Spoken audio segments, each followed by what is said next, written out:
पासी राजरोहण समृद्धि समारोह आज बिजली पासी किले में मनाया जा रहा है। सबसे पहले हम अपने प्रदेशवासी देशवासियों को नवरात्रि की और भगवान श्री राम की रामनवमी की हार्दिक बधाई देते हैं। और आज महाराजा बिजली पासी किले पर जो हमारा पासी समुदाय एकत्रित हुआ है, तो ये हमारे आदर्श रहे हैं महाराजा बिजली पासी आज।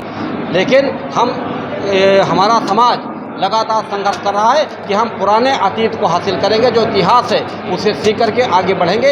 हमारी पीढ़ियाँ जो राजा महाराजा रहे उनको सीख के बच्चे आगे बढ़ेंगे और आगे बढ़ने में शिक्षा और सौहार्द और भाईचारा और पासी एकता कायम करके हम लोग पुनः अपने समाज को आगे बढ़ाएंगे, जिससे हमारा पुराना खोया हुआ गौरव वापस मिल जाए। इस समारोह को जो मनाया जाता है, पहले तो मैं अपने अध्यक्ष जी का, पूरी जो यहाँ की कमेटी है, उन सबको मैं बहुत धन्यवाद देती हूँ, सबका स्वागत करती हूँ। और हमारा जो उद्देश्य है आज इकट्ठे होने का कि हमारे जो पूर्वज थे, हमारे राजा थे, जो जिनकी बहादुरी की, जिनके साहस की कहानियाँ हैं, उनको हम आने वाली पीढ़ी को उससे कुछ शिक्षा प्रदान करें। और सबसे बात कि हम चाहते हैं आज के दिनों के समाज के बीच में एक जागृति उत्पन्न करना कि शिक्षा, आजकल के समय में शिक्षा अति आवश्यक है।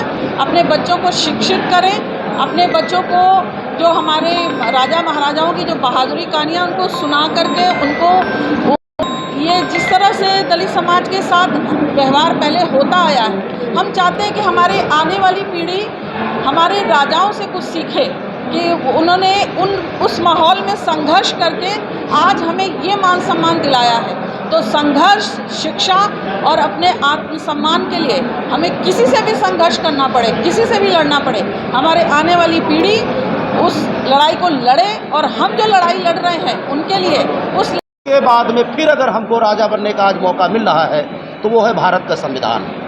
हमें भारत के संविधान से पढ़ने लिखने का और आगे बढ़ने का मौका मिल रहा है। तो आज के हम अपने समाज को एक यही संदेश देना चाहते हैं कि भले हमारे समाज के लोग एक रोटी कम खाएं, लेकिन अपने बच्चों को जरूर पढ़ाएं। क्योंकि बाबा साहब डॉक्टर अम्बेडकर ने भी कहा था कि शिक्षा वो शेरनी का दूध है जो जितना पिएगा उतना दहाड़ेगा। तो आज ज़रूरत है शिक्षा की और संगठन की। समाज एकजुट रहेगा तो निश्चित तौर पे ये समाज बहुत आगे जाएगा और समाज तरक्की करेगा। हम उत्तर प्रदेश में करीब 40 दल बल के साथ आते थे, लेकिन अब की हुआ ये कि ना तो पैसा और ना लोगों के पास काम धाम। इतने टाइम जो जाता है सब बनाते हैं, वो आए नहीं जाति जोड़ी जो हमारा पारंपरिक नृत्य है, हमारा सांस्कृतिक कार्यक्रम है, वो लेके हम आते थे, लेकिन वो नहीं आ पाया किन्हीं कारणों से। तो हमारी ये कमी है कि हम लोग मेहनत नहीं करना चाहते हैं। दूसरी बात, हम लोग खेमों में बैठे हैं, हम लोग काल खंडों में अलग अलग बैठे हुए हैं। इसको क्यों नहीं समझा जा रहा है?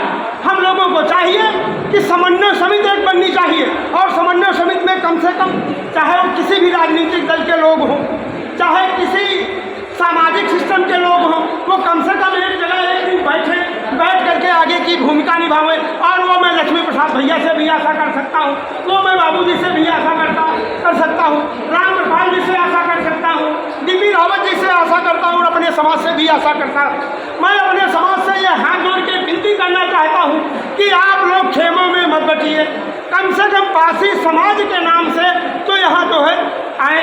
हमारी जो है एक चौधरी जी अकेली ऐसी महिला जो यहाँ दिखाई पड़ रही, कोई महिला है नहीं, किसी महिला को जो है आगे का हमने नेता नहीं बनाया जो कि वो सारी महिलाओं को लेकर यहाँ से गए। जो कमी हमारी है, हम दोष किसको देंगे, ये नहीं भर रहा है। तो कम से कम जो है हम लोग आए हुए, हमारी बहनों का, महिलाओं का बड़ा स्वागत है। आप लोग बैठ जाइए। तो भविष्य में हम लोग